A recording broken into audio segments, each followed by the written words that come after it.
ഞങ്ങൾ ഇന്നലെ ഈ പമ്പിൽ കൊണ്ടുവന്ന വണ്ടിയിട്ടാണ് കിടന്നുറങ്ങിയ. അപ്പോൾ പൊന്നു അതേ ഇവിടെ രാവിലെ വണ്ടിയുടെ ഗ്ലാസ്സൊക്കെ തുടച്ചുകൊണ്ടിരിക്കുക. ഫുൾ എണീറ്റ് റെഡിയായി. എല്ലാവർക്കും നമസ്കാരം. നമ്മളിപ്പോൾ ഉള്ള രാജസ്ഥാനിലെ റൈല എന്ന് പറഞ്ഞ സ്ഥലത്തിനടുത്താണ്. നമ്മൾ രാവിലെ ഉദയ്പൂരിലേക്ക് പോകാൻ വേണ്ടി ഫുള്ള് റെഡി ആയിട്ട് നിൽക്കുക. അപ്പം രണ്ടുപേരും എണീറ്റു റെഡിയായി അല്ലേ? അതെ. രാവിലെ ഓടിക്കുന്നോ? ഇല്ല, കയറിക്കോ. കുറച്ച് അപ്പുറത്തോട്ട് കൊണ്ടേ നിർത്തിയിട്ട് എവിടെയെങ്കിലും കുക്ക് ചെയ്യാൻ നോക്കണം.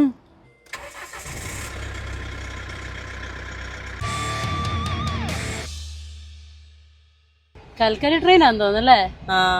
ഗുഡ്സ്. ഇന്ന് നമ്മൾ പോകുന്നത് ഏഷ്യയിലെ ഏറ്റവും വലിയ കോട്ടയായ ചിത്തോർഗഡ് ഫോർട്ടിലേക്കാണ്. റൈല ലെഫ്റ്റ്, ചിത്തോർഗഡ് നേരെ. വെളുപ്പിനൊക്കെ ടെമ്പറേച്ചർ 8-9 ഒക്കെ ഉണ്ടായിരുന്നുള്ളൂ. അപ്പോൾ രാവിലെ ആയപ്പോൾ 19 ഉണ്ട്. പക്ഷെ ഭയങ്കര ചൂടായിപ്പോൾ. അപ്പം ഇന്ന് നമ്മൾ രണ്ടുപേരുടെ ഉള്ള രാജസ്ഥാൻ യാത്രയുടെ 12ാമത്തെ ദിവസമാണ്. എങ്ങനെയൊക്കെയോ ഇത്രയും ദിവസം കഴിച്ച് നീട്ടി 2 കൂടെ. അതെ അതെ അതെ, എല്ലാവർക്കും ഭയങ്കര അത്ഭുതമാണ്. പക്ഷെ അത്ഭുതമാണ്. വീട്ടിലൊക്കെ എല്ലാവർക്കും ഭയങ്കര അത്ഭുതം. ഞങ്ങൾ അലമ്പൊന്നും ഉണ്ടാക്കാണ്ട് ഇങ്ങനെ 12 ദിവസം സ്നേഹം. അതെ അതെ, സ്നേഹം വാരി തുളുമ്പി ഒഴുകുന്നു. നമ്മള് വീട്ടിൽ നിന്ന് ഇറങ്ങിയിട്ട് എത്ര ദിവസമായെന്നറിയോ? 39 ദിവസം. 39 ദിവസമായി. ഒരു മാസം കഴിഞ്ഞു. ഒരു മാസം കഴിഞ്ഞു. അതുകൊണ്ട് കുറെ കാര്യങ്ങളൊക്കെ മിസ് ചെയ്യുന്നുണ്ട്. നമുക്ക് ഇന്നലെ നമ്മൾ ചിക്കനൊക്കെ മേടിച്ച് ഫ്രൈ ചെയ്തായിരുന്നു. അതെ അതെ. അപ്പൊ ഇന്ന് നമുക്കൊരു കാര്യം ചെയ്യാം. കുറച്ച് ചോറ് വെച്ചിട്ട് ചിക്കൻ ഇരിപ്പുണ്ടാക്കി. അപ്പം കുറച്ച് ചോറൊക്കെ വെച്ചിട്ട് മോരൊക്കെ കാച്ചാം. ഇന്ന് നടക്കൂല മോളെ. Bye bye. നമ്മൾ ഫോർട്ടിലോട്ടാണ് പോകുന്നത്. ഫോർട്ടിലോട്ട് ഇനി 97 കിലോമീറ്റർ ഉണ്ട്. അതിപ്പോ രാവിലെ ഒന്ന് കയറിയാ വൈകുന്നേരം വരെ ഇറങ്ങുള്ളൂ. നമ്മള് അതൊക്കെ നടന്ന് വലിയ കോട്ടയവാ. നമ്മൾ ഇതുവരെ പോയ കോട്ട പോലും നല്ല ചിത്തോർഗഡ് ഭയങ്കര വലിയ ഫോട്ട. അപ്പൊ ഇന്ന് എന്തായാലും ഫുഡ് വെപ്പ് നടക്കേല. നാളെ വേണേ നോക്കാം.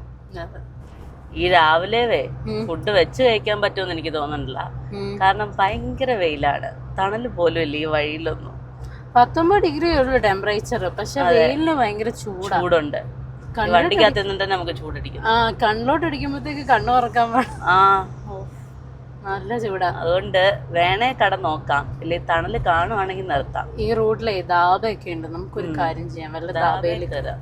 നല്ലൊരു പ്ലാൻ ആയിരിക്കും. അതെ, രാവിലെ അല്ലെങ്കിലും ചായ ഉള്ളു തരാൻ. പിന്നെ കെലോക്സ് അങ്ങനത്തെ സാധനങ്ങളൊക്കെ ഇരിപ്പുണ്ട്. അപ്പൊ വേണമെങ്കിൽ ഓട്സ് ഒക്കെ കഴിക്കാം. വേറൊന്നുമില്ല. നമ്മൾ ഈ ഉദയ്പൂര് സൈഡിലോട്ടൊക്കെ എത്തിയപ്പോഴത്തേക്ക് നല്ല പച്ചപ്പായി. ജയ്സാൽമീർ സൈഡ് പോലെ അല്ലല്ലോ. ജയ്സാൽമീറും ജോധ്പൂരും ഒക്കെ കുറച്ചുകൂടെ ഡ്രൈ ഏരിയ ആയിരുന്നു. ജോധ്പൂരിൽ നിന്നും ഉദയ്പൂര് വരായിരുന്നു നേരെ. നമ്മൾ പക്ഷെ ഇങ്ങനെ കറങ്ങിയാണ് വന്നത്. നമ്മളപ്പോൾ ജയ്സാൽമീറിൽ ജോധ്പൂർ വന്നു. ജോധ്പൂരിൽ നിന്ന് നമ്മൾ നേരെ അജ്മീർ പോയി. അജ്മീറിൽ നിന്ന് നമ്മൾ പുഷ്കർ പോയി. പുഷ്കറിൽ നിന്ന് പിന്നെ നമ്മൾ ജയ്പൂർ പോയി. ജയ്പൂരിൽ നിന്ന് നമ്മൾ ഉദയ്പൂർ. ആദ്യം ചിത്തോർഗഡ്, എന്നിട്ട് ഉദയ്പൂർ. ഇവിടുന്ന് കഴിച്ചിട്ട് പോവാം. വെറുതെ മീൻ കടതപ്പി നടക്കണ്ട. അതെ, ഒരാൾക്ക് ഇവിടെ കൊണ്ടുവന്ന് നിർത്തിയപ്പം റൊട്ടിയും അരിമട്ടറും ഒന്നും പോകത്തില്ല. ഞാൻ കഴിച്ച് മടുത്തു. 1 മാസം ആയില്ലേ കഴിക്കാൻ തുടങ്ങിയിട്ട്. ഇത്തിരി അപ്പം ഫിഷ് മോളിയും വേണമെന്ന്. ഫസ്റ്റ് സാധനം വാ. ആലു പൊറോട്ടയൊക്കെ ഉണ്ട്. അവൾക്ക് ബ്രെഡും ചാമലും മതി എന്ന് പറഞ്ഞതുമില്ല. അങ്ങനെ ഒരുപാട് ഫിഷ് മോളി അപ്പത്തിലൊക്കെ വന്നിട്ട് ലാസ്റ്റ് ആലു പൊറോട്ടയിൽ കോംപ്രമൈസ്ഡ് ആയി. കഴിച്ചു മടുത്തല്ലേ 1 മാസമായിട്ട്. നമ്മൾ 2-3 ആഴ്ചയായിട്ട് രാജസ്ഥാനിലെ ഫുഡ് തന്നെയാണ്. എല്ലാം സെയിം ഇതാ. എല്ലായിടത്തും ഒരേ സാധനം. രാജസ്ഥാൻ ഫുള്ള് കഴിച്ച് മടുത്തു. ആകെ കഴിച്ച് മടുക്കാത്തൊരു സാധനം ലസ്സിയാണ്. ലസ്സി ഇപ്പോഴും പറഞ്ഞിട്ടുണ്ട്. അപ്പോൾ പൊന്നിനുള്ള ലസ്സി എത്തി. പൊന്നുവിന് വേണ്ടി സ്പെഷ്യൽ ആലു പൊറോട്ടയും എൻ്റെ ചോള ഭട്ടൂരയും എത്തിയിരിക്കുന്നു. പക്ഷെ എനിക്ക് അച്ചാറില്ല. ഇവിടെ അച്ചാർ കിട്ടിയല്ലെന്ന്. അച്ചാറില്ല, തൈരേ ഉള്ളൂ. അതെ, ഉള്ള വെച്ച് അഡ്ജസ്റ്റ്. വേഗം കഴിച്ചു വന്നിട്ട് പോയേക്കാം. ആലു പൊറോട്ട എങ്ങനെയുണ്ട്? പൊറോട്ട ഒക്കെയൊന്നുമില്ല, പക്ഷേ അല്ല പറാത്തയൊക്കെ ഒന്നുമില്ലാണ്. പക്ഷേ ഇത് മല്ലിയിലൊരു പ്രശ്നമാണോ? മല്ലിയില എനിക്കൊരു പ്രശ്നമാണ്. പക്ഷെ നമ്മൾ കാര്യമാക്കുന്നില്ല. നല്ല ആലു പൊറോട്ട കഴിച്ചൊക്കെ കഴിഞ്ഞു. ഇനിയിപ്പോൾ നമുക്ക് പോയേക്കാം. ഈ ട്രാക്ടറൊക്കെ ഉണ്ടോ ബാക്കിൽ ഫുള്ള് കെട്ടി? കുറേ ആൾക്കാർ കിടപ്പുണ്ട്. കമ്പിളിയും കയറാൻ ഏണിയും എല്ലാം ഉണ്ടല്ലേ. എന്തോ യാത്രയാണ് കേട്ടോ. അവരുടെ എന്തോ തീർത്ഥാടന യാത്രയ്ക്ക് പോകുന്നത് സൈഡിൽ എന്തോ യാത്ര നേരിട്ടുണ്ടായിരുന്നു. എന്ത് യാത്ര എന്ന് വായിക്കാൻ പറ്റിയില്ല. ഉദയ്പൂര് 133, മുംബൈ 852. ഇവിടെ ചെറിയ ബ്ലോക്ക് ആണല്ലോ. ഡ്രൈവർ നമ്മളെ വേഗം എത്തിച്ചിരിക്കുന്നു ഇവിടെ. ചിത്തോർഗഡ് 8 കിലോമീറ്റർ. അപ്പം നമ്മൾ ഇവിടുന്ന് ഹൈവേ ഇറങ്ങി ലെഫ്റ്റ് തിരിഞ്ഞ് ചിത്തോർഗഡിൽ ടൗണിലേക്ക് പോവാം. നമ്മൾ ഇവിടുന്ന് ഹൈവേ വിട്ടിറങ്ങുക. അതെ, left Chittorgarh city 7 kilometre, Chittorgarh fort 12 kilometre. Chittorgarh fort right. ഇവിടെ ഇഷ്ടംപോലെ കമ്പിളിക്കട ഉണ്ടായിരുന്നു അപ്പുറത്ത്. തിരിച്ചു പോകാൻ പാട്ടെ കമ്പിളി മേടിച്ചോണ്ടോ? പക്ഷെ ഇന്നലെ വലിയ ഇന്നലെ വലിയ തണുപ്പ് അടിച്ചില്ല. ടെമ്പറേച്ചർ കുറവായിരുന്നെന്ന് പറഞ്ഞാലും തണുപ്പിടിച്ചില്ല. ഇതാണ് വീരാജ് റിവർ. ഈ റൈറ്റ് സൈഡിൽ ഉണ്ട്, അതെല്ലാം പശുവിന് കൊടുക്കാനുള്ള പുല്ല. മകളെ പുത്രി, നമ്മൾ എങ്ങനെ നടക്കും ഈ വെയിലത്തുനിന്ന്? എനിക്കറിയില്ല. പൊള്ളത് എന്തൊരു ചൂടല്ലേ വെയിലിന്.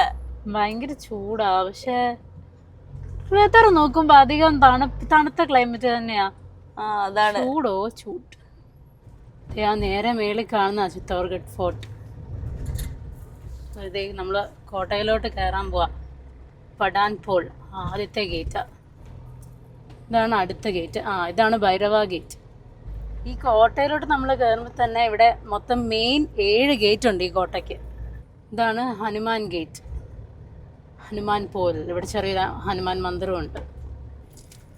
വലിയൊരു വളവ. ചെറിയൊരു കുന്നിൻ്റെ മേളിലല്ലേ ഇരിക്കുന്നേ. ജൊർലാപോൾ. ഇഷ്ടം പോലെ ബൊഗൈൻവില്ല ഉണ്ടല്ലേ. ലക്ഷ്മൺ പോൾ. ഇതാണ് രാംപോൾ. വണ്ടി വരാണ്ടെന്ന് തോന്നുന്നു. ഒരു വണ്ടിയെ പോകുള്ളൂ അതിലൂടെ. ഇതാണ് കോട്ടയിലേക്കുള്ള പ്രധാന വാതിൽ, മെയിൻ ഗേറ്റ്. താഴത്തെ ഗേറ്റ് തൊട്ട് കയറുമ്പോഴേ ഗൈഡുകളുടെ ശല്യമാണ്. അത് മെയിൻ സിറ്റിയുടെ സെന്ററിലോട്ട് വരുമ്പോ തൊട്ടേ ഗൈഡുകളുണ്ട്, ഇഷ്ടം പറയുന്നത്. അധികം ചാർജ് ഒന്നുമില്ല, 100 രൂപയ്ക്കാ പറയുന്നത്. നല്ല തിരക്കുണ്ട് കേട്ടോ. ഇതേതോ ഒരു മന്ദിര. ഇതാണ് ഇവിടുത്തെ ടിക്കറ്റ് കൗണ്ടർ. ചേച്ച വണ്ടിക്കകത്തിരുന്നു, ഞാൻ ടിക്കറ്റ് എടുക്കാൻ വന്ന. ടിക്കറ്റ് കിട്ടി. ഒരാൾക്ക് 40 രൂപ. വണ്ടിയുടെ ടിക്കറ്റ് അപ്പുറയാന്ന് തോന്നുന്നു. ഇവിടെ ഇപ്പം നമ്മുടെ മെമ്പേഴ്സിന് മാത്രം എടുത്താൽ മതി. ക്യാഷ് കൊണ്ടുവരണം, ബിക്കോസ് നെറ്റ് കുറച്ച് സ്ലോ ആണ്. പിന്നെ ഓൺലൈനിൽ നമുക്ക് സ്കാൻ ചെയ്തെടുക്കാം, പക്ഷെ അതും കുറച്ച് ടൈം എടുക്കും. നമ്മൾ ID ഒക്കെ ഇടണം, അങ്ങനെ കുറേ പ്രൊസീജിയേഴ്സ് ഉണ്ട്. സോ ക്യാഷ് കൊണ്ടുവന്നാൽ പെട്ടെന്ന് കിട്ടും. ഇതൊരു വ്യൂ പോയിന്റ്. ഈ റൈറ്റ് സൈഡിലെ ഫോർട്ട് ഓഫ് ചിത്തോഹർസ് വോൾ, ചിത്തോഗഡ് ആർക്കിയോളജി. എനിക്കൊന്ന് ഇവിടെ നിന്നാൽ മൊത്തം വ്യൂ, ടൗണിൻ്റെ വ്യൂ കിട്ടത്തുള്ളൂ. അപ്പം ഇവിടെയൊക്കെ വണ്ടി അകത്തോട്ട് കൊണ്ടുപോകാം നമുക്ക്. അകത്ത് 2-3 ഈ ഓരോ മെയിൻ സ്പോട്ടുകളുടെ ഇടയ്ക്ക് പാർക്കിംഗ് ഏരിയാസ് ഉണ്ട്. അതെ, അപ്പോൾ അവിടെ കൊണ്ട് നിർത്താം. ഈ റൈറ്റ് സൈഡിൽ കാണുന്ന ഇവിടെ രാത്രിയിൽ ലൈറ്റ് ആൻഡ് സൗണ്ട് ഷോ നടക്കുന്ന മെയിൻ കോട്ടയുടെ സ്പോട്ടുകളൊക്കെ അപ്പുറത്തോട്ടാണ്. ഇവിടെ ഇതേ ഒരു ഗാർഡൻ ഏരിയയൊക്കെ നല്ല ഭംഗിയുണ്ടല്ലോ പണികളൊക്കെ കാണാൻ. നമ്മളിതേ വണ്ടിയൊക്കെ പാർക്ക് ചെയ്തു. ഇനിയിപ്പം നമുക്ക് ആദ്യം എങ്ങോട്ടാ? ഇവിടെ ഒരു അമ്പലമുണ്ട്. അപ്പോൾ ഈ അമ്പലത്തിൽ കയറിയിട്ട് അപ്പുറത്തോട്ട് പോവാം. അതെ, ഓരോരോ പോയിന്റുകൾ നമുക്ക് കണ്ടുപിടിച്ച് പോവാം. ഇതാണ് മീര ടെമ്പിൾ. അപ്പം നമുക്ക് അമ്പലത്തിൽ കയറിയിട്ട് വരാം.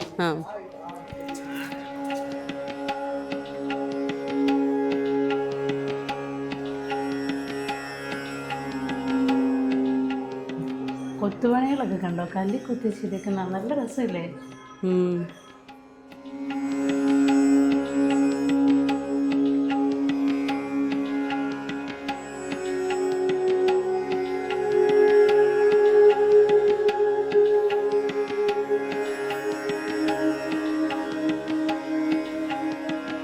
എല്ലാ കൊത്തുപണികളല്ലേ, ഭയങ്കര ഭംഗി കാണാൻ.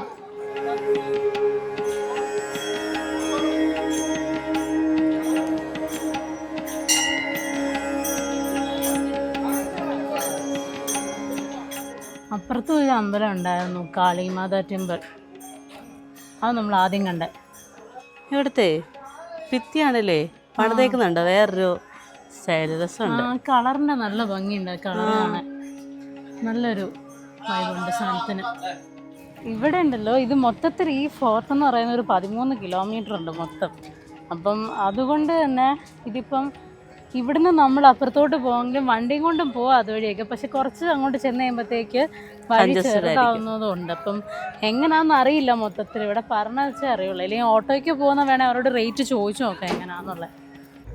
ഇപ്പം മീരാമാത ടെമ്പിളൊക്കെ കണ്ടു കഴിഞ്ഞാൽ ഇപ്പം നമുക്ക് വിജയസ്തംഭിൻ്റെ ഒക്കെ അങ്ങോട്ട് പോകാം. അത് ഇവിടുന്ന് ഒരു 1 കിലോമീറ്റർ എങ്ങാണ്ടുണ്ട്. ഇവിടെ ഇതേ രാജസ്ഥാനി സ്റ്റൈലിരുന്ന് ഫോട്ടോ ഒക്കെ എടുക്കാൻ തോന്നുന്നു കേട്ടോ. ഡ്രസ്സൊക്കെ ഇട്ട് കുതിരയുടെ പൊക്കത്തും കയറി എടുക്കാൻ തോന്നുന്നു. ഇവിടെ എവിടെയും വണ്ടി ഒതുക്കണം. അവിടെയാണ് വിജയസ്തംഭ്. എന്തോ ഇവിടെ ബേബി കെയർ ഒക്കെ ഉണ്ട്. എന്തേറെ സിംഹാലങ്കുരങ്ങായിരിക്കുന്നതെന്നുണ്ടോ. ഇതാണ് വിജയസ്തംഭ്. 1448 മഹാരാണ ഖുംഭ മൽവ സുൽത്താനായ മുഹമ്മദ് ഖിൽജിക്കെതിരെ നേടിയ വിജയത്തിൻ്റെ സ്മരണയ്ക്കായിട്ട് പണിത. ഇതിന് ഏകദേശം 37 മീറ്ററോളം ഉയരമുണ്ട്. അതുപോലെ 9 നിലയത് വിജയസ്തംഭം. ഇതിൻ്റെ പുറം ഭാഗത്ത് മഹാവിഷ്ണുവിൻ്റെയും അതുപോലെ മറ്റ് ദേവന്മാരുടെയൊക്കെ ശില്പങ്ങൾ കൊത്തിയിട്ടുണ്ട്. കൊത്തുപണികളെല്ലാം കാണുന്നത് ഭംഗിയല്ലേ. രക്ഷയില്ലാത്ത സംഭവം. അവിടെ ഒരു അമ്പലമൊക്കെ ഉണ്ട്. അമ്പലവും ഗാർഡനും ഒക്കെ ആയിട്ട്. അതും വേറൊരു എൻട്രൻസ് ആയിട്ടോ.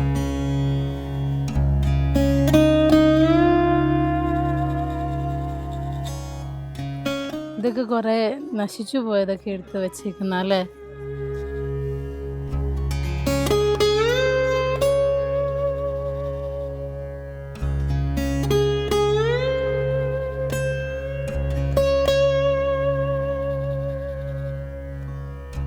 ഇവിടെ താഴെ കുളമുണ്ട്.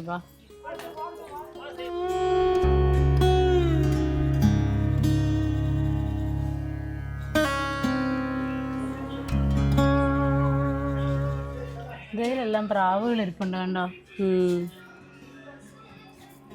ഇവിടെ അതെ പ്രാവുകൾക്ക് തീറ്റ കൊടുക്കാനുള്ളൊക്കെ ഉണ്ട്. നല്ല വലിയ കുളം അല്ലേ. സിറ്റിയുടെ വ്യൂ ഉണ്ടോ. ഒരു സ്വിമ്മിംഗ് പൂൾ വൈബ് വരുന്നു ഇപ്പോഴത്തെ. മറ്റേ വലിയ വ്യൂ ഒക്കെ ഉള്ള മീനുണ്ടെന്ന് തോന്നുന്നു. അവിടെ കൊണ്ട് പൊങ്ങി തന്നു. നമ്മൾ ഇതുവരെയുള്ള എല്ലാ കോട്ടകളും വന്നിട്ട് ഇത്രയും ഭംഗിയുള്ള കോട്ട വേറെ അവിടെ കണ്ടിട്ടില്ല. സത്യം നല്ല ഭംഗിയുണ്ടല്ലേ. നല്ല ഭംഗിയുണ്ട്. അതുപോലത്തെ പണികളും ആകാശത്തെത്തിയ ഫീലുണ്ട്. സത്യം കേട്ടോ. ഭയങ്കര ഭയങ്കര മുകളിലായത്.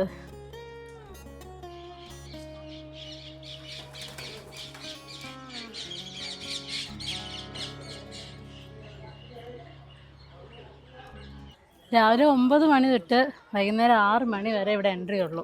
അത് കഴിയുമ്പോഴത്തേക്ക് ടിക്കറ്റ് കൗണ്ടർ ക്ലോസ് ആവും.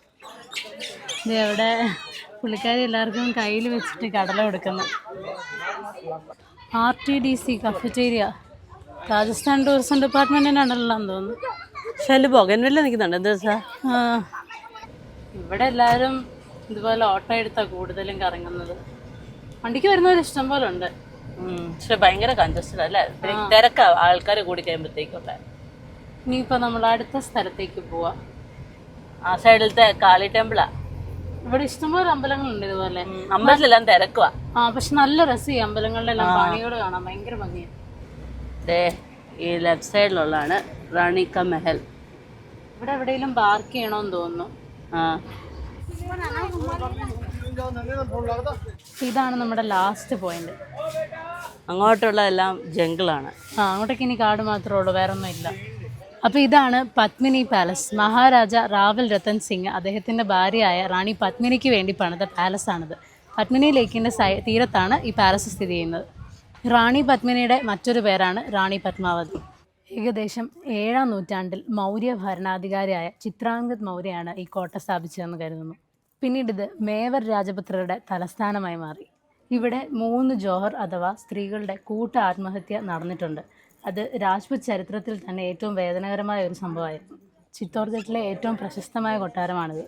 റാണി പത്മിനിയുടെ സൗന്ദര്യത്തെപ്പറ്റി കേട്ടാണ് അലാവുദ്ദീൻ ഖിൽജി 1303 കോട്ട ആക്രമിച്ചത്. ഇതുപോലെ കുറേ മുറികളുണ്ട് ഇവിടെ. നമ്മൾ അടുത്ത സ്ഥലത്തോട്ട് എത്തി. ഇവിടെ എന്താണെന്നും ഒരു ഐഡിയ ഇല്ല.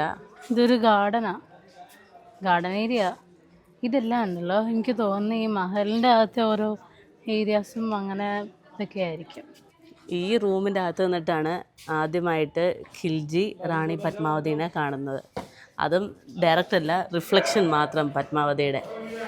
ആ നദിയുടെ നടുക്കുള്ള ആ കാണുന്ന ബിൽഡിങ്ങിലാണ്, ആ സ്റ്റെപ്പിൻ്റെ അവിടെ, ആ ബിൽഡിങ്ങിൻ്റെ ആ സ്റ്റെപ്പിലാണ് റാണി പത്മാവതി നിന്നത്. ഇവിടാണ് ഖിൽജി നിന്നിരുന്നത്.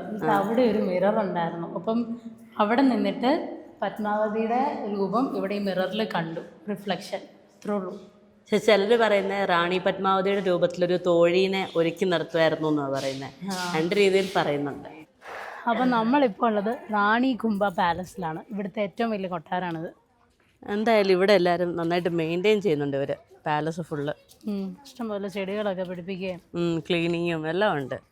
ഡസ്റ്റ്ബിൻസ് ഉണ്ട് എല്ലായിടത്തും. പായൽ വളർന്നു നിൽക്കുന്നുണ്ടോ അല്ലേ? ആ കാണുന്നതാണ് ജൽമഹൽ. അവിടെയാണ് റാണി പത്മാവതി സമ്മർ ടൈമിൽ താമസിക്കുന്നത്. അവിടെ തന്നെ നിന്നാണ് റാണി പത്മാവതിനെ ഖിൽജി കാണുന്നത്. ഇവിടെ ഗൈഡ് പറയുന്നത് റാണി പത്മാവതിനെ ഒറിജിനലി ഖിൽജി കണ്ടിട്ടില്ല. പകരം ഒരു ദാസീനെ കൊണ്ടുവന്ന് അതേ രൂപത്തിൽ നിർത്തി പുള്ളിക്കാരിനെയാണ് കണ്ടതെന്നാണ് പറയുന്നത്. പക്ഷേ സിനിമയ്ക്കകത്ത് എനിക്ക് തോന്നുന്നു പത്മാവതിനെ കാണുന്നുണ്ടെന്ന് തോന്നുന്നു. റിഫ്ലക്ഷൻ അല്ലെങ്കിൽ നേരിട്ട് കണ്ടിട്ടില്ല, റിഫ്ലക്ഷൻ മാത്രമേ കണ്ടിട്ടുള്ളൂ. ഈ 1303 ഈ ഖിൽജി ആയിട്ടാണ് ആദ്യത്തെ യുദ്ധം ഇവിടെ നടക്കുന്നത്. അപ്പം ആ യുദ്ധം നടക്കുന്നത് തന്നെ റാണി പത്മാവതിക്ക് വേണ്ടിയാണ്. അതാണ് കാളിമാത ടെമ്പിള്. അത് സൂര്യക്ഷേത്രമാണ്. പിന്നീടാണ് അത് ദേവിക്ക് സമർപ്പിച്ചത്. ഏകദേശം ഈ കോട്ടയുടെ ഒരു മിഡിൽ ഭാഗത്ത് ഈ കാളിമാത ടെമ്പിൾ വരുന്നത്. യുദ്ധസമയത്തൊക്കെ രാജാക്കന്മാർ അവിടെ പോയി പ്രാർത്ഥിച്ചിരുന്നൊക്കെ ഉണ്ട്. ഇപ്പം നമ്മളിത് അവിടെ നിന്നാണ് വന്നത്. അപ്പം ആ നേരെ കാണുന്ന അതാണ് വിജയസ്തംഭം. പിന്നെ ഇതേ ഇപ്പുറത്ത് കാണുന്നത് നമ്മളാ കണ്ട കാളിമാത ടെമ്പിളും. ഇനി ഇവിടുന്ന് അപ്പുറത്തോട്ട് മ്യൂസിയം ഒക്കെ ഉണ്ടെന്നാണ് പറഞ്ഞത്.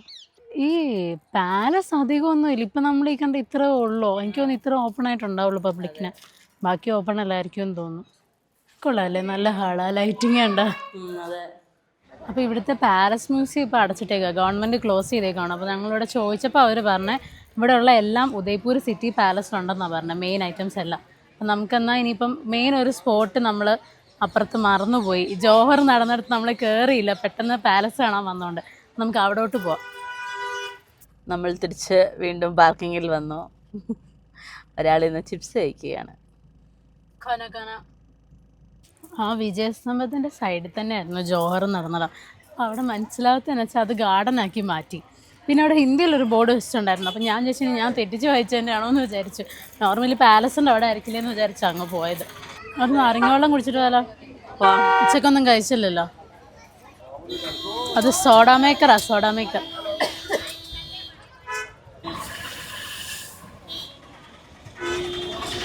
സോഡാ നാരങ്ങ വെള്ളം 2 എണ്ണം പറഞ്ഞു. അപ്പോൾ ഇതുവഴിയാണ് നമ്മൾ ജോഹർ നടന്നിടത്തോട്ട് പോകുന്നത്. ഇവിടാണ് ജോഹർ അല്ലെങ്കിൽ സ്ത്രീകളുടെ കൂട്ട ആത്മഹത്യ നടന്നത്. 1303 ഖിൽജി ആയിട്ടുള്ള വാറിന് ശേഷം പത്മാവതിയും അതുപോലെ ആയിരക്കണക്കിന് ക്ഷത്രിയ സ്ത്രീകളും കൂടെ നമ്മൾ ഈ കാണുന്ന ഗ്രൗണ്ടിലാണ് കൂട്ട ആത്മഹത്യ ചെയ്തത്. ആദ്യത്തെ ജോഹർ നടക്കുന്ന 1303 ഖിൽജി ചിത്തോർഗഡ് ആക്രമിച്ചപ്പോഴായിരുന്നു. പിന്നീട് 1535 ബഹദൂർ ഷാ ചിത്തോർഗഡ് ആക്രമിച്ചപ്പോഴും ഇതുപോലെ ജോഹർ നടന്നു. അതിനുശേഷം പിന്നീട് 1567 അക്ബറിൻ്റെ കീഴിൽ മുഗൾ രാജാക്കന്മാരായിട്ടുള്ള യുദ്ധത്തിലാണ് പിന്നെ ജോഹർ നടക്കുന്നത്. രണ്ടാമത്തെ ജോഹർ നടക്കുന്നത് ആദ്യത്തെ ജോഹർ കഴിഞ്ഞ് 232 വർഷങ്ങൾക്ക് ശേഷമാണ്. പിന്നീട് 33 വർഷങ്ങൾക്ക് ശേഷമാണ് മൂന്നാമത്തെ ജോഹർ നടക്കുന്നത്. 1567 മുഗൾ ചക്രവർത്തിയായ അക്ബറിൻ്റെ ഉപരോധകാലത്ത് 1624 സ്ത്രീകളാണ് ജോഹർ നടത്തിയത്. അത്രയും പേര് ഒന്നിച്ച് കൂട്ടാത്മഹത്യ ചെയ്തു. ക്ഷത്രിയ സ്ത്രീകൾ അവരുടെ പവിത്രതയും അതുപോലെ ഫാമിലി ഹോണറും കാത്തു സംരക്ഷിക്കാൻ വേണ്ടിയാണ് ജോഹർ ചെയ്യുന്നത്. തീക്കകത്തൊക്കെ ചാടി ആത്മഹത്യ എന്ന് പറഞ്ഞാൽ വല്ലാത്ത ധൈര്യമല്ലേ? അതും 1-2 പേരൊന്നുമല്ല, 10,000 പേരൊക്കെ. അത് ആ സമയത്ത് ഇപ്പം വെളിയിൽ നിന്ന് വന്നുള്ള അടുത്ത റൂളർ വന്ന് ഇവിടെ പിടിച്ചടക്കി കഴിഞ്ഞ് കഴിഞ്ഞാൽ അതിലും കഷ്ടമാണ് അവരുടെ അവസ്ഥ. അതെ, ജോഹർ അത് അവരുടെ ഒരു ധൈര്യത്തിൻ്റെയും അതുപോലെ അവരുടെ ആ ഒരു മനസ്സിൻ്റെ ശക്തിയുടെ ഒരു ഭയങ്കര സിമ്പിളായി ജോഹർ. ഇതൊരു ശിവമന്ദിറാണ് ഇവിടുത്തെ. അമ്പലത്തിൽ കയറ്റി വരാം. ഈ ചിത്തോർഗഡ് ഫോർട്ടിൻ്റെ ഒരുപാട് ഭാഗങ്ങൾ നശിച്ചു പോയിട്ടുണ്ട്. അപ്പോൾ അത് സംഭവിച്ചതെന്ന് പറയുന്നത് 1303 ആ ഖിൽജിയുടെ അറ്റാക്കിൽ, പിന്നെ അത് കഴിഞ്ഞിട്ട് ബഹാദൂർ ഷായുടെ അറ്റാക്കിൽ 1535, പിന്നെ 1567 മുഗൾ ചക്രവർത്തിയായ അക്ബറിൻ്റെ കാലത്താണ്. അക്ബറിൻ്റെ കാലത്താണ് ഏറ്റവും കൂടുതൽ നാശനഷ്ടം സംഭവിച്ചത്. വിജയിച്ചു കഴിഞ്ഞപ്പോൾ അക്ബറിൻ്റെ ഭടന്മാർ ഇവിടം ഫുള്ള് ഇവിടുത്തെ സ്വർണവും അങ്ങനെയുള്ള കാര്യങ്ങളെല്ലാം ഫുള്ള് എടുത്ത് മൊത്തം നശിക്കുകയെല്ലാം ചെയ്തു, മൊത്തം കൊട്ടാരം. അപ്പോൾ അക്ബറായിട്ട് മുഗൾ ചക്രവർത്തിയായ അക്ബറായിട്ടുള്ള ആ യുദ്ധത്തിൽ കോട്ട മാത്രമല്ല കൊള്ളയടിച്ചത്, സാധാരണക്കാരും ഒരുപാട് മരണം അടഞ്ഞിട്ടുണ്ട് ആ സമയത്ത്. ഇത് 11ാമത്തെ സെഞ്ചുറിയിൽ പണിത ഒരു ശിവമന്ദിരമാണ്. അതിന്റെ കൊത്തുപണികൾ കണ്ടോ എന്തൊരു വ്യത്യാസ. ഇവിടെ ഏറ്റവും ഭംഗി അമ്പലങ്ങൾ കാണാനാണ്. ഇപ്പം നമ്മൾ അപ്പുറത്ത് കണ്ട മീരാമാത ടെമ്പിളും ഇതുമെല്ലാം ഭയങ്കര അമ്പലങ്ങൾ കാണാൻ, ഭയങ്കര കൊത്തുപണികളായില്ല. ഈ മന്ദിറിലെ പ്രതിഷ്ഠ ബ്രഹ്മാവും വിഷ്ണുവും ശിവനുമാണ്, ത്രിമൂർത്തികളാണ്. ഇത് നന്ദിയുണ്ട് ഇവിടെ മുന്നിൽ തന്നെ. ശിവൻ്റെ അമ്പലങ്ങളിലെല്ലാം നന്ദിയുണ്ട്. അതാണ് ഗൗമുഖുണ്ട്.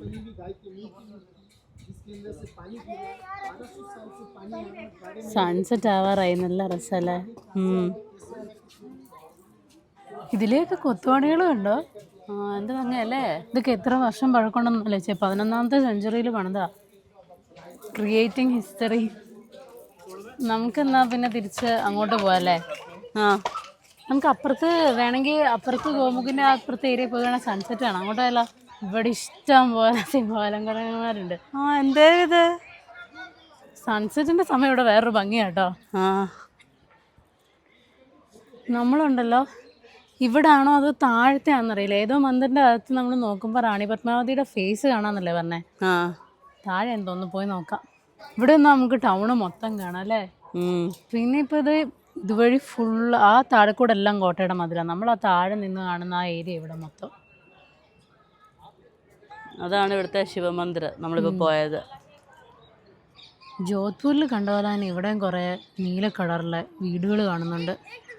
അല്ല, ബ്രാഹ്മൺസിന്റെ വീടാന്ന് തോന്നുന്നു. അങ്ങനെ ആയിരിക്കാം. അവിടെ ബ്രാഹ്മൺസിന്റെ വീടല്ലേ നീല കളറിലെ. ഇതേ അമ്മയും കുഞ്ഞും സൺസെറ്റ് ആസ്വദിക്കാൻ വന്നു. നല്ല വ്യൂ അല്ലേ. ഈ അമ്പലത്തിലാന്ന് തോന്നുന്നു റാണിയുടെ ഫേസ് കാണാന്ന് പറഞ്ഞ. നമുക്ക് അവിടെ ഒന്ന് പോയി നോക്കിട്ട് വരാം. കണ്ട സൂര്യൻ പൊട്ട് പോലായി. ഇവിടെ അമ്പലം അടച്ചിട്ടേക്കുക. ഇവിടെ പിള്ളേരെല്ലാം സ്കൂളിൽ ടൂർ വന്നേക്കുക. എവിടെ നിന്നാലും നമുക്ക് സിറ്റിയുടെ വ്യൂ ആ. ഈ ഏരിയ ആണ് ഈ ഫോർട്ടിന്റെ ഏറ്റവും ഭംഗിയുള്ള സ്ഥലം. അതെ, ഉച്ചയ്ക്ക് വരുമ്പോൾ നമ്മൾ അത്രയും പ്രതീക്ഷിച്ചില്ല, കാരണം ഭയങ്കര വെയിലൊക്കെ അല്ലായിരുന്നോ. പക്ഷെ വൈകുന്നേരം ആകുമ്പോഴത്തേക്ക് നല്ല ഭംഗിയാണ്. ഈ സൺസെറ്റിന്റെ സമയം ഭയങ്കര രസമാണ്. ഇനി എന്നാ പോയേക്കാം. നമുക്ക് പോയേക്കാം. കണ്ടോ, വിജയസ്തംഭത്തിൽ ലൈറ്റ് ഇട്ടിട്ടുണ്ട്, നല്ല രസമുണ്ട്. ഈ ഭാഗങ്ങളെല്ലാം ചിത്തോർഗഡ് ഫോർട്ടിന്റെ വില്ലേജുകളാണ്. വില്ലേജ് ഏരിയ ആണ് ഇവിടുത്തെ. ഇവിടെ റൂംസൊക്കെ കിട്ടും, പക്ഷെ കുറച്ച് റൂംസൊക്കെ ഉള്ളെന്ന് തോന്നുന്നു. അധികം സ്ഥലങ്ങളില്ല സ്റ്റേ ചെയ്യാൻ. നമ്മൾ മേളിൽ വെച്ചേണ്ട കുതിരക്കാർ അതേ ഇവിടെ എത്തി. ഇവിടെ എന്നാ സിറ്റിയുടെ നല്ല വ്യൂ ആ വൈകിട്ടത്തെ.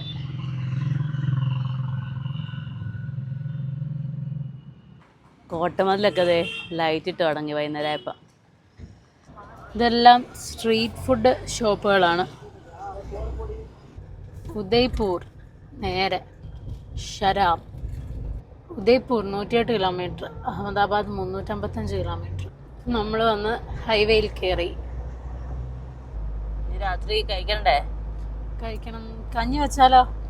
ഇന്നലത്തെ ചിക്കൻ വറുത്തിരിപ്പുണ്ട്, അതുകൊണ്ട് കഞ്ഞി വെച്ച് കഴിക്കാം. കഞ്ഞി വെച്ചാൽ മതി, എന്നിട്ട് അത് ചൂടാക്കുകയും കൂടെ ചെയ്യാം. രാവിലത്തേക്കും ഫുഡായി. നീ കുറച്ച് നേരം ഗുഡിയ ഗാഡി ചെലാവോ? ഞാൻ കുറച്ച് നേരം റെസ്റ്റ് എടുക്കട്ടെ. ആയിക്കോട്ടെ. അപ്പുറത്ത് എവിടെയെങ്കിലും പമ്പോ എന്തെങ്കിലും കാണുമ്പോൾ നിർത്തിട്ടാ. ഓക്കെ. വിശക്കുന്നു. അപ്പോൾ ഒരു ട്രക്ലേ ബൈ അല്ല ദാബയിൽ ഒതുക്കി ഞങ്ങൾ ചോറ് വെക്കാൻ പോവുകയാണ്. ഇവക്കൊരു ടൈമിങ് പോരാ, എന്തോ ഭാഗ്യത്തിന് പൊടി അവിടെ വെച്ച് നിന്ന് പോയി. എന്തായാലും ഉണ്ടായി കുറച്ചിട്ടാ പോരെ. നമ്മൾ 2 നേരത്തേക്കുള്ള മതി. ഇത് മതിയാവും എന്ന് തോന്നുന്നു അല്ലേ? അല്ല, ഞാൻ കഴിഞ്ഞ ദിവസം 1.5 കപ്പായിട്ട് പാലൊക്കെ അടുപ്പേ ചൂടാൻ വെച്ചു. ഇവിടെ ഇഷ്ടംപോലെ ലോറി കിടപ്പുണ്ട്, പിന്നെ ചെറിയൊരു ടയറുടെയൊക്കെ അടച്ചിട്ടേക്കും. അത്രയുണ്ട്. നിനക്ക് തണുക്കുന്നില്ലേ മനു? ഇല്ല, എനിക്ക് നല്ല തണുപ്പുണ്ട്. എന്ത് കാണിച്ചിട്ട്? മൊത്തം തുണിയിട്ടാണല്ലോ നിൽക്കുന്നത്. അവളവിടെ ചെറിയ ഫ്രോക്ക് ഇട്ട് തണുപ്പെടുത്ത ഒരു ഇതും ഇല്ലാണ്ട് നിൽക്കുക. പക്ഷെ ഉദയ്പൂരിലുണ്ടല്ലോ, ഉദയ്പൂർ എടുക്കുമ്പോഴത്തേക്ക് ജയ്പൂരിന് അത്രയും തണുപ്പില്ല, തണുപ്പ് കുറച്ച് കുറവുണ്ട്. ജയ്പൂരിൽ ഇപ്പോഴത്തെ ടെമ്പറേച്ചർ 15ഉം ഉദയ്പൂരിൽ ഇപ്പോഴത്തെ ടെമ്പറേച്ചർ 17ആണ്. 2 ഡിഗ്രിയുടെ വ്യത്യാസമാണ്. കഞ്ഞിയൊക്കെ സെറ്റായി. അപ്പോൾ ഓൾ സെറ്റ്. ചൂട് കഞ്ഞി, ചിക്കൻ ഫ്രൈ, പിന്നെ തേങ്ങാ ചമ്മന്തി. ഇന്ന് പൊന്നു എനിക്ക് വാരി തരാൻ പോകുകയാണ് അല്ലേ പൊന്നു? ചരിത്ര ലിപികളിൽ എഴുതി വെക്കേണ്ട ഒരു നിമിഷമാണ് ഇപ്പം നടക്കുന്നത്. അതെ. നല്ല ചിക്കൻ ഫ്രൈ.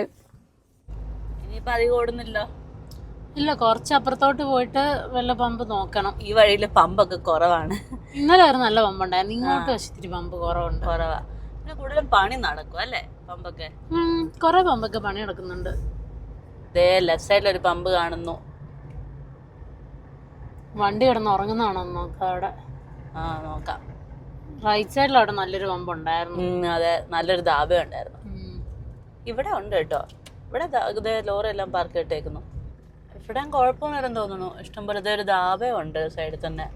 ഇപ്പോൾ വണ്ടിയൊക്കെ കൊണ്ടുവന്ന് ഇവിടെ പമ്പിൽ ഒതുക്കി ഫുള്ള് കിടക്കാനുള്ള സെറ്റപ്പ് എല്ലാം റെഡിയാക്കി. അപ്പോൾ ഇവിടെ ടെമ്പറേച്ചർ ഇപ്പോൾ ഒരു 13 ഡിഗ്രിയേ ഉള്ളൂ. അപ്പം സമയം 11 മണിയായി. ഇനിയിപ്പോൾ നമുക്ക് കിടന്ന് ഉറങ്ങിയേക്കാം. അപ്പം ഉദയ്പൂരിലേക്കുള്ള ബാക്കി കാഴ്ചകളും വിശേഷങ്ങളായിട്ട് നാളെ കാണാം.